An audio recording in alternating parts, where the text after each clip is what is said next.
ਸਤਿ ਸ਼੍ਰੀ ਅਕਾਲ ਸਟੂਡੈਂਟ, ਮੈਂ Rupinder Kaur, lecturer chemistry Guru Nanak Dev ਬਹੁਤ ਤਕਨੀਕੀ ਕਾਲਜ। ਸੋ ਅਸੀਂ ਚੈਪਟਰ ਡਿਸਕਸ ਕਰ ਰਹੇ ਹਾਂ ਬੇਸਿਕ ਕਨਸੈਪਟ ਇਨ ਕੈਮਿਸਟਰੀ। ਉਹਨਾਂ ਦੇ ਵਿੱਚੋਂ ਅੱਜ ਜਿਹੜਾ ਟੌਪਿਕ ਮੈਂ ਡਿਸਕਸ ਕਰਨ ਜਾ ਰਹੀ ਹਾਂ ਉਸ ਟੌਪਿਕ ਦਾ ਨਾਮ ਹੈ ਜੀ molecular formula. So what is a molecular formula, ਕਿ ਕੋਈ ਵੀ ਮੋਲੀਕਿਊਲਰ ਫਾਰਮੂਲਾ ਕੀ ਹੁੰਦਾ ਹੈ। ਸੋ ਜੇ ਅਸੀਂ ਟੈਕਨੀਕਲ ਭਾਸ਼ਾ ਦੇ ਵਿੱਚ ਇਹਦੀ ਡੈਫੀਨੇਸ਼ਨ ਲਿਖਣੀ ਚਾਹੀਏ ਤਾਂ ਟੈਕਨੀਕਲੀ ਅਸੀਂ ਇਹਨੂੰ ਕੀ ਲਿਖਦੇ ਹਾਂ, the symbolic representation of a chemical compound is called its formula.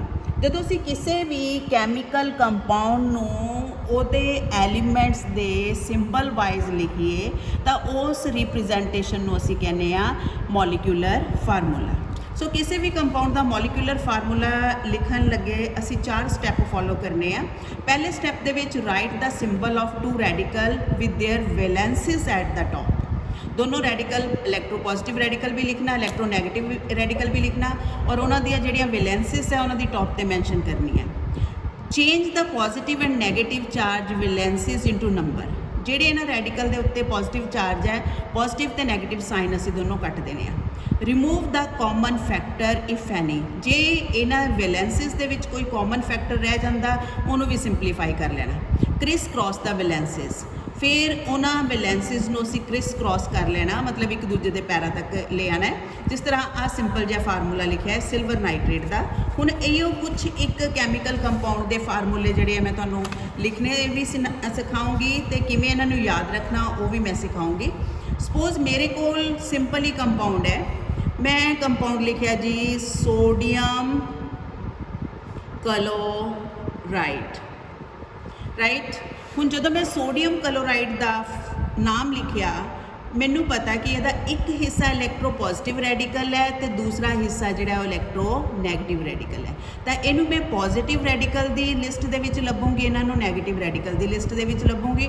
ਤੁਸੀਂ ਲਿਸਟਾਂ ਦੇ ਵਿੱਚ ਨਹੀਂ ਲੱਭਣਾ ਬਲਕਿ ਇਹਨਾਂ ਨੂੰ ਮੂੰਹ ਜ਼ਬਾਨੀ ਯਾਦ ਰੱਖਣਾ ਹੈ। ਸੋਡੀਅਮ ਰੈਡੀਕਲ ਲਿਖ ਲਿਆ ਜੀ ਅਸੀਂ, ਸੋਡੀਅਮ ਰੈਡੀਕਲ ਇਹਦੀ ਵੈਲੈਂਸੀ ਹੁੰਦੀ ਹੈ +1। ਇਸੇ ਤਰ੍ਹਾਂ ਕਲੋਰਾਈਡ ਰੈਡੀਕਲ ਇਹਦੀ ਵੈਲੈਂਸੀ ਹੁੰਦੀ ਹੈ -1। ਪਹਿਲਾ ਸਟੈਪ ਅਸੀਂ ਲਿਖ ਲਿਆ, ਦੋਨੋਂ ਰੈਡੀਕਲ ਲਿਖੇ ਆ ਔਰ ਦੋਨਾਂ ਦੀ ਵੈਲੈਂਸੀ ਇਹਨਾਂ ਦੀ ਟੌਪ ਤੇ ਲਿਖ ਦਿੱਤੀ ਆ। ਦੂਸਰੇ ਸਟੈਪ ਦੇ ਵਿੱਚ ਅਸੀਂ ਕਰਨਾ ਕੀ ਹੈ ਕਿ ਇਹਦਾ ਪਲੱਸ ਔਰ ਮਾਈਨਸ ਜਿਹੜਾ ਸਾਈਨ ਹੈ ਉਹ ਕੱਟ ਦੇਣਾ। ਸਾਡੇ ਕੋਲ ਸੋਡੀਅਮ ਦੇ ਟੌਪ ਤੇ ਵੀ 1 ਔਰ ਕਲੋਰਾਈਡ ਦੇ ਟੌਪ ਤੇ ਵੀ 1। This is second step. ਔਰ ਜੇ ਕੋਈ ਫੈਕਟਰ ਇਹਨਾਂ 'ਚੋਂ ਕਾਮਨ ਬਣਦਾ ਤਾਂ ਕੱਟ ਦੋ, ਨਹੀਂ ਬਣਦਾ ਤਾਂ ਐਸਾ 'ਚ ਰਹਿਣ ਦਿਓ। ਹੁਣ ਜੋ ਇਹਦੇ ਟੌਪ ਤੇ ਲੱਗਿਆ ਕ੍ਰਿਸ ਕ੍ਰੋਸ ਕਰਕੇ ਇਹਦੇ ਬਾਟਮ ਤੇ ਲੈ ਆਓ ਔਰ ਜੋ ਇਹਦੇ ਟੌਪ ਤੇ ਕ੍ਰਿਸ ਕ੍ਰੋਸ ਕਰਕੇ ਇਹਦੇ ਬਾਟਮ ਤੇ ਲਿਆਓ। ਨਾਰਮਲੀ ਅਸੀਂ ਜਿਹੜਾ ਫਸਟ 1 ਡਿਜਿਟ ਹੈ ਉਹਨੂੰ ਮੈਂਸ਼ਨ ਨਹੀਂ ਕਰਦੇ, ਸੋ ਇਹਦਾ ਫਾਰਮੂਲਾ ਕੰਪਾਊਂਡ ਦਾ ਬਣ ਜਾਊਗਾ ਸੋਡੀਅਮ NaCl। ਤਾਂ ਜਦੋਂ ਵੀ ਇਸ ਕੰਪਾਊਂਡ ਨੂੰ ਪੜ੍ਹਨਾ ਹੈ ਕੁਛ ਐਫਰਟ ਨਹੀਂ ਕਰਨੀ, ਬਸ ਇਹਨਾਂ ਦੇ ਰੈਡੀਕਲ ਦੇ ਨਾਮ ਪੜ੍ਹਨੇ ਆ। ਇਸ ਰੈਡੀਕਲ ਨੂੰ ਅਸੀਂ ਸੋਡੀਅਮ ਕਹਿੰਦੇ ਹਾਂ, ਇਸ ਰੈਡੀਕਲ ਨੂੰ ਅਸੀਂ ਕਹਿੰਦੇ ਹਾਂ ਕਲੋਰਾਈਡ। ਇਸ ਕਰਕੇ ਸਾਡੇ ਇਸ ਕੰਪਾਊਂਡ ਦਾ ਨਾਮ ਕੀ ਹੋ ਗਿਆ ਜੀ, ਸੋਡੀਅਮ ਕਲੋਰਾਈਡ, ਰਾਈਟ। ਨੈਕਸਟ ਅਸੀਂ ਜਿਹੜਾ ਫਾਰਮੂਲਾ ਲਿਖਣ ਲੱਗੇ ਆ, ਮੰਨ ਲਓ ਮੇਰੇ ਕੋਲ ਫਾਰਮੂਲਾ ਹੈਗਾ ਕੈਲਸ਼ੀਅਮ ਸਲਫੇਟ ਦਾ ਲਿਖਣਾ ਸੀ। ਕੈਲਸ਼ੀਅਮ ਸਲਫੇਟ ਕੰਪਾਊਂਡ ਹੈ ਜੀ calcium sulphate. Of course calcium electropositive ਹੈ, ਸਲਫੇਟ ਇਲੈਕਟ੍ਰੋਨੈਗੇਟਿਵ ਹੈ। ਤਾਂ ਤੁਸੀਂ ਦੋਨਾਂ ਜਿਹੜੇ ਰੈਡੀਕਲ ਹੈ ਰਿਕੋਗਨਾਈਜ਼ ਕਰਨੇ, ਆਹ ਹਿੱਸਾ ਪੋਜ਼ਿਟਿਵ ਹੈ, ਆਹ ਹਿੱਸਾ ਨੈਗੇਟਿਵ ਹੈ। ਇਹਨਾਂ ਨੂੰ ਪੋਜ਼ਿਟਿਵ ਲਿਸਟ ਦੇ ਵਿੱਚ ਹੋਊਗਾ ਇਹ, ਆਹ ਰੈਡੀਕਲ ਨੈਗੇਟਿਵ ਲਿਸਟ ਦੇ ਵਿੱਚ। ਸੋ ਮੂੰਹ ਜ਼ਬਾਨੀ ਯਾਦ ਕਰਨੇ ਆ, ਜਿੰਨੀ ਜ਼ਿਆਦਾ ਪ੍ਰੈਕਟਿਸ ਕਰਾਂਗੇ ਉਨੀ ਜਲਦੀ ਸਾਨੂੰ ਲਰਨ ਹੋਣਗੇ। Calcium Ca+2, sulphate SO4 -2, right. ਸੋ ਦੋਨੇ ਰੈਡੀਕਲ ਲਿਖ ਲਏ, ਪਹਿਲਾ ਸਟੈਪ ਹੋ ਗਿਆ ਜੀ। ਸੈਕਿੰਡ ਸਟੈਪ ਦੇ ਵਿੱਚ ਅਸੀਂ ਇਹਨਾਂ ਦੇ ਪੋਜ਼ਿਟਿਵ ਤੇ ਨੈਗੇਟਿਵ ਸਾਈਨ ਨੂੰ ਹਟਾ ਦੇਣਾ। Ca2 and this one is SO4 2। ਹੁਣ ਜੇ ਵੈਲੈਂਸੀ ਕੱਟੀ ਜਾ ਰਹੀ ਹੈ, ਇਹਨੂੰ ਕੱਟ ਦਿਆ ਆਪਾਂ, ਇੱਥੇ ਵੀ 1 ਆ ਜਾਊਗਾ, ਇੱਥੇ ਵੀ 1 ਆ ਜਾਊਗਾ। ਸਾਡੇ ਕੋਲ ਰਹਿ ਕੀ ਗਿਆ CaSO4, ਇਹਦੇ ਤੇ ਵੀ 1, ਇਹਦੇ ਤੇ ਵੀ 1। ਨਾਰਮਲੀ 1 ਨੂੰ ਅਸੀਂ ਮੈਂਸ਼ਨ ਨਹੀਂ ਕਰਦੇ, ਇਸ ਕਰਕੇ ਸਾਡੇ ਕੋਲ ਫਾਰਮੂਲਾ ਕੀ ਬਣ ਗਿਆ CaSO4। ਜਦੋਂ ਅਸੀਂ ਇਸ ਕੰਪਾਊਂਡ ਨੂੰ ਬੋਲਣਾ ਹੈ ਤਾਂ ਤੁਸੀਂ ਇਹਦਾ ਨਾਮ ਜਦੋਂ ਬੋਲਣਾ ਹੋਰ ਕੁਝ ਨਹੀਂ ਕਰਨਾ, ਇਸ ਰੈਡੀਕਲ ਦਾ ਨਾਮ ਬੋਲ ਦੇਣਾ, ਇਸ ਰੈਡੀਕਲ ਦਾ ਨਾਮ ਬੋਲ ਦੇਣਾ। ਇਸ ਰੈਡੀਕਲ ਨੂੰ ਅਸੀਂ ਕਹਿੰਦੇ ਆ ਜੀ ਕੈਲਸ਼ੀਅਮ, ਕੈਲਸ਼ੀਅਮ। और इस रैडिकल ਨੂੰ ਅਸੀਂ ਕੀ ਬੋਲਦੇ ਹਾਂ? This radical is known as sulphate. ਤਾਂ ਸਾਡਾ ਕੰਪਾਊਂਡ ਦਾ ਨਾਮ ਕੀ ਬਣ ਗਿਆ? Calcium sulphate. ਸੋ ਸਟੂਡੈਂਟ ਇਸੇ ਤਰ੍ਹਾਂ ਹੋਰ ਆਪਾਂ ਰੈਡੀਕਲ ਲਿਖਦੇ ਹਾਂ। ਜਿਸ ਤਰ੍ਹਾਂ ਮੇਰੇ ਕੋਲ ਇੱਕ ਕੰਪਾਊਂਡ ਹੈ ਸਿਲਵਰ ਨਾਈਟ੍ਰੇਟ, ਸਿਲਵਰ ਨਾਈਟ੍ਰੇਟ। ਸੋ ਆਹ ਹਿੱਸਾ ਪੋਜ਼ਿਟਿਵ, ਆਹ ਹਿੱਸਾ negative. Silver Ag positive 1, nitrate NO3 -1। ਇਹਦੇ ਪੋਜ਼ਿਟਿਵ ਨੈਗੇਟਿਵ ਸਾਈਨ ਕੱਟਦੇ ਸਾਡੇ ਕੋਲ ਸਿਲਵਰ ਤੇ ਵੀ 1, ਨਾਈਟ੍ਰੇਟ ਤੇ ਵੀ 1, ਕ੍ਰਿਸ ਕ੍ਰੋਸ ਕਰ ਦੋ ਸਾਡੇ ਕੋਲ ਫਾਰਮੂਲਾ ਕੀ ਬਣ ਜੂਗਾ? AgNO3। ਸੋ AgNO3 ਇਹਨੂੰ ਕਦੀ ਵੀ ਨਹੀਂ ਬੋਲਣਾ। ਜਦੋਂ ਵੀ ਇਸ ਕੰਪਾਊਂਡ ਕਿਤੇ ਵੀ ਤੁਹਾਡੇ ਸਾਹਮਣੇ ਲਿਖਿਆ ਆ ਜਾਵੇ ਪਹਿਲਾਂ ਇਸ ਰੈਡੀਕਲ ਦਾ ਨਾਮ ਬੋਲੋ। ਇਸ ਰੈਡੀਕਲ ਨੂੰ ਅਸੀਂ ਕਹਿੰਦੇ ਹਾਂ ਸਿਲਵਰ। ਫਿਰ ਇਸ ਰੈਡੀਕਲ ਦਾ ਨਾਮ ਬੋਲੋ, ਕੋਈ 3, 2 ਕੁਝ ਨਹੀਂ ਬੋਲਣਾ। ਸਿਲਵਰ ਇਸ ਰੈਡੀਕਲ ਨੂੰ ਅਸੀਂ ਕਹਿੰਦੇ ਹਾਂ nitrate. So this compound will be silver nitrate. ਇਸੇ ਤਰ੍ਹਾਂ ਇੱਕ ਕੰਪਾਊਂਡ ਮੈਂ ਹੋਰ ਲੈਂਦੀ ਹਾਂ। ਮੰਨ ਲਓ ਮੈਂ ਲਿੱਤਾ ਕੈਲਸ਼ੀਅਮ ਹਾਈਡਰੋਆਕਸਾਈਡ। ਕੈਲਸ਼ੀਅਮ ਹਾਈਡਰੋਕਸਾਈਡ, ਆਹ ਹਿੱਸਾ ਪੋਜ਼ਿਟਿਵ, ਆਹ ਹਿੱਸਾ ਨੈਗੇਟਿਵ। ਕੈਲਸ਼ੀਅਮ ਰੈਡੀਕਲ ਦਾ ਫਾਰਮੂਲਾ ਇਹ ਹੁੰਦਾ ਹੈ ਜੀ, ਹਾਈਡਰੋਕਸਾਈਡ ਰੈਡੀਕਲ ਦਾ ਫਾਰਮੂਲਾ ਇਹ ਹੁੰਦਾ ਹੈ। ਪੋਜ਼ਿਟਿਵ ਨੈਗੇਟਿਵ ਕੱਟ ਦੋ, ਕੈਲਸ਼ੀਅਮ ਦੀ ਟੌਪ ਤੇ 2 ਰਹਿ ਗਿਆ, OH ਆਇਨ ਦੀ ਟੌਪ ਤੇ 1 ਰਹਿ ਗਿਆ। ਔਰ ਇਹਦੀ ਵੈਲੈਂਸੀ ਇਹਦੇ ਪੈਰ 'ਚ, ਇਹਦੀ ਵੈਲੈਂਸੀ ਇਹਦੇ ਪੈਰ ਦੇ ਵਿੱਚ। ਹੁਣ ਇੱਕ ਗੱਲ ਯਾਦ ਰੱਖਣੀ ਆ, ਜੇ ਕੋਈ ਕੰਪਲੈਕਸ ਰੈਡੀਕਲ, ਜਿਵੇਂ ਆ ਵੀ ਕੰਪਲੈਕਸ ਰੈਡੀਕਲ ਸੀ, ਇਹਦੇ ਪੈਰ ਥੱਲੇ 1 ਆਉਂਦਾ ਤਾਂ ਫਿਰ ਇਹਦੇ ਆਲੇ ਦੁਆਲੇ ਬ੍ਰੈਕਟ ਨਹੀਂ ਪਾਣੀ। ਪਰ ਜੇ ਕੰਪਲੈਕਸ ਰੈਡੀਕਲ ਦੇ ਬਾਟਮ ਤੇ ਅਸੀਂ ਇੱਕ ਨਾਲੋਂ ਵੱਧ ਡਿਜਿਟ ਲੈ ਕੇ ਆਣੀ ਆ, ਫਿਰ ਹਮੇਸ਼ਾ ਕੰਪਲੈਕਸ ਰੈਡੀਕਲ ਨੂੰ ਪਹਿਲਾਂ ਬ੍ਰੈਕਟ 'ਚ ਇਨਕਲੋਜ਼ ਕਰਕੇ ਫਿਰ ਉਹ ਨੰਬਰ ਇੱਥੇ ਲਿਖਣਾ। ਫੋਰ ਐਗਜ਼ਾਮਪਲ ਕੈਲਸ਼ੀਅਮ ਦੇ ਪੈਰ ਥੱਲੇ 1 ਆਇਆ, ਲਿਖ ਦੇਣੀ ਅਸੀਂ 1। OH ਦੇ ਪੈਰ ਥੱਲੇ 2 ਆਣਾ, ਲੇਕਿਨ ਅਸੀਂ ਇਹਨੂੰ ਸਿੱਧਾ ਨਹੀਂ ਪਾਣਾ, OH ਦੇ ਦੁਆਲੇ ਬ੍ਰੈਕਟ ਪਾ ਕੇ ਫਿਰ 2 ਲਿਖਣਾ ਹੈ। So now you will read it. The name of this radical is calcium and the name of this radical is hydroxide, right? Now ਹੋਰ ਮੈਂ chemical formula ਲਿਖਦੀ ਹਾਂ। ਮੰਨ ਲਓ ਮੇਰੇ ਕੋਲ ਇੱਕ ਕੰਪਾਊਂਡ ਹੈ ferrous sulfate, ferrous sulfate। Similarly ਇੱਕ ਕੰਪਾਊਂਡ ਹੈ ਜੀ ਮੇਰੇ ਕੋਲ ferric sulfate। this is ferrous, this is ferric।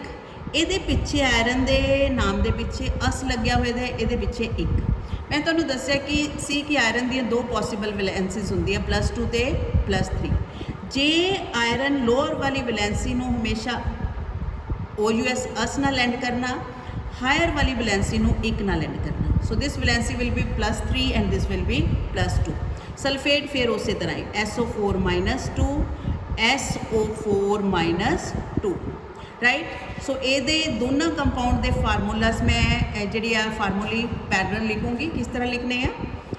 Fe ਆ ਪੋਜ਼ਿਟਿਵ ਤੇ ਨੈਗੇਟਿਵ ਹਟਾ ਦੀ ਆਪਾਂ, 2 SO4 2, ਰਾਈਟ। 2 ਨਾਲ 2 ਕੈਂਸਲ ਹੋ ਗਿਆ ਜੀ। ਸੋ ਸਾਡੇ ਕੋਲ ਕੰਪਾਊਂਡ ਦਾ ਫਾਰਮੂਲਾ ਕੀ ਰਹਿ ਗਿਆ? ਜੇ ਅਸੀਂ ਕ੍ਰਿਸ ਕ੍ਰੋਸ ਕਰਦੇ ਹਾਂ, Fe1 SO4 1, 1 ਇਹਦੇ ਪੈਰ ਥੱਲੇ, 1 ਇਹਦੇ ਪੈਰ ਥੱਲੇ, 1 ਨੂੰ ਨਾਰਮਲੀ ਅਸੀਂ ਮੈਂਸ਼ਨ ਨਹੀਂ ਕਰਦੇ, so it will be FeSO4। So you will read this compound as the now. ਹੁਣ ਸਾਨੂੰ ਇੱਥੇ ਇਹਦਾ ਜਿਹੜਾ ਚਾਰਜ ਹੈ ਉਹ 2 ਹੈ, ਸੋ you will read it ferrous sulfate। ਔਰ ਇਹਨਾਂ ਦੋਨਾਂ ਦੇ ਵਿੱਚ ਫਰਕ ਕੀ ਬਣੂਗਾ? ਆਪਾਂ ਦੋਨੇ ਫਾਰਮੂਲੇ ਪੈਰਲਲ ਲਿਖਦੇ ਹਾਂ, ਤੁਸੀਂ ਆਪਣੇ ਆਪ ਇਸ ਡਿਫਰੈਂਸ ਨੂੰ ਨੋਟ ਕਰ ਲਓਗੇ। ਸੋ ਚਾਰਜ ਕੱਟੋ ਇੱਥੋਂ, ਸਾਡੇ ਕੋਲ Fe3 SO4 2, ਇਹਦੇ ਪੈਰ ਥੱਲੇ 2, ਇਹਦੇ ਪੈਰ ਥੱਲੇ 3। So you may write it Fe2। ਹੁਣ ਰਾਜੇ ਇਹਦੇ ਇੱਕ ਨਾਲੋਂ ਵੱਧ ਡਿਜਿਟ ਇਹਦੇ ਪੈਰ ਥੱਲੇ ਜਾ ਰਹੀ ਹੈ, ਇਸ ਕਰਕੇ ਕੰਪਲੈਕਸ ਰੈਡੀਕਲ ਨੂੰ ਅਸੀਂ ਪਹਿਲਾਂ ਬ੍ਰੈਕਟ 'ਚ ਇਨਕਲੋਜ਼ ਕਰਕੇ ਫਿਰ ਡਿਜਿਟ ਇਹਦੇ 'ਤੇ ਸ਼ਿਫਟ ਕਰਨੀ ਹੈ। SO4 ਬ੍ਰੈਕਟ 'ਚ ਇਨਕਲੋਜ਼ ਕਰੋ ਇਹਨੂੰ, ਫਿਰ ਇਹਦੇ ਪੈਰ ਥੱਲੇ 3 ਲੈ ਕੇ ਜਾਓ। ਸੋ ਦਿਸ ਇਜ਼ ਫੈਰਿਕ ਸਲਫੇਟ। ਤੁਹਾਨੂੰ ਕਿੱਥੋਂ ਪਤਾ ਲੱਗਿਆ ਕਿ ਇਹ ਫੈਰਿਕ ਹੈ? ਕਿਉਂਕਿ ਜਿਹੜੀ ਇਹਦੀ ਵੈਲੈਂਸੀ ਇਹਦੇ ਪੈਰ 'ਚ ਆਈ ਹੈ, ਠੀਕ। ਇਹਦਾ ਮਤਲਬ ਆਇਰਨ ਦੀ ਜਿੱਥੇ ਵੈਲੈਂਸੀ 3 ਹੁੰਦੀ ਆ ਉੱਥੇ ਆਇਰਨ ਫੈਰਿਕ ਕਵਾਂਗੇ ਅਸੀਂ ਇਹਨੂੰ। So this radical is ferric and this is again sulfate, तो जो किसी भी इनऑर्गेनिक कंपाउंड का बेटा नाम लिखना है, तुसी नाम लिखन लगे कोई 2 3 1 कुछ नहीं बोलना, simply read the name of present radical, जोड़ा भी रेडिकल उत्थे हैगा सिर्फ उन्होंने नाम लिखने हैं। आ रेडिकल फेरिक है, आ रेडिकल सल्फेट है। So the name of the compound will be ferric sulphate. So this is the technique. होर एक दो आप जोड़े कंपाउंड है वो ले लें। जिस तरह मेरे को कंपाउंड हैगा जी potassium nitride, potassium nitride, potassium nitrite, then potassium nitrate. How you will write them? ਇਹਦੇ ਪਿੱਛੇ आइड है, ਇਹਦੇ ਪਿੱਛੇ आइट है, ਇਹਦੇ ਪਿੱਛੇ एट है, राइट। आ सेम ही है सारे। So first of all potassium लिखो सारिਆਂ ਦੇ ਨਾਲ। पोटाशियम सारिਆਂ ਦੇ ਵਿੱਚ सेम ही है, पॉजिटिव रेडिकल ਤਿੰਨਾਂ ਦਾ पोटाशियम। ਇਹਦੇ ਤੇ नाइट्राइड है, नाइट्राइड N-3 ਹੁੰਦਾ, नाइट्राइट NO2 -1, नाइट्रेट NO3 -1, मतलब ऑक्सीजन घट आइट, ऑक्सीजन ज़्यादा एट। एलीमेंट सेम ही है, वैलेंसी भी सेम है, पर ऑक्सीजन का नंबर डिफरेंस है। घट ऑक्सीजन वाले के नाम पीछे आइट लगाना, ज़्यादा ऑक्सीजन वाले के नाम पीछे एट लगाना है। ये नहीं देखना 3 या 4, कंपेयर करना जिदे कोल ऑक्सीजन ज़्यादा है एट, जिदे कोल ऑक्सीजन घट है आइट। So the formula will be K3N। Here the formula will be दोनों 1 है, इस करके KNO2। इत्थे भी 1 है, 1 वैलेंसीज नॉर्मली असी मैंशन नहीं करते, सो इत्थे KNO3। So this is potassium nitrate.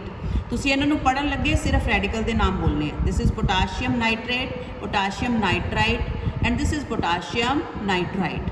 Similarly मैं होर फार्मूला डिस्कस कर दी एक, जिवें मेरे को फार्मूला हैगा sodium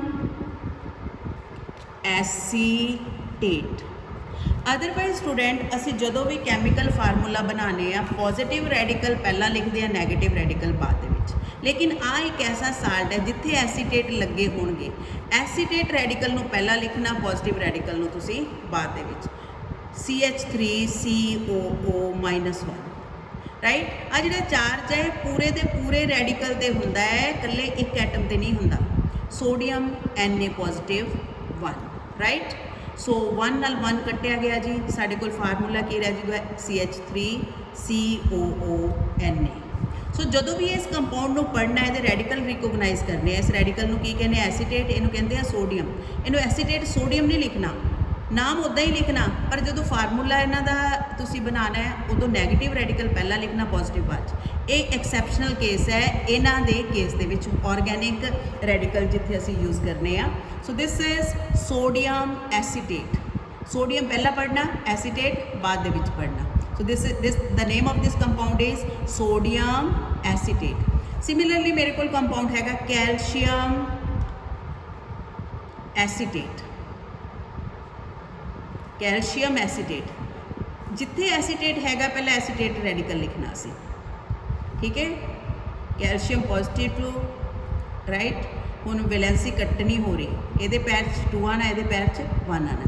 so this will be CH3COO2Ca। पढ़ना इनू तुसी कैल्शियम एसीटेट है, पर लिखना पहला एसीटेट रेडिकल लिखने बाद दे विच कैल्शियम रेडिकल लिखने। सो इसे तरह के maximum number of radicals mix कर करके तुसी जिन्ने पॉसीबल कंपाउंड बना सकते हैं, उन्ने जल्दी तुहानूं इन्हां रेडिकल्स के जिहड़ी फार्मूले आ वो याद होणगियां, और you can easily write the name of any chemical compound, right students. So इहदे नाल अज दा ये लैक्चर मैं इत्थे फिनिश कर दी हाँ। Thank you very much.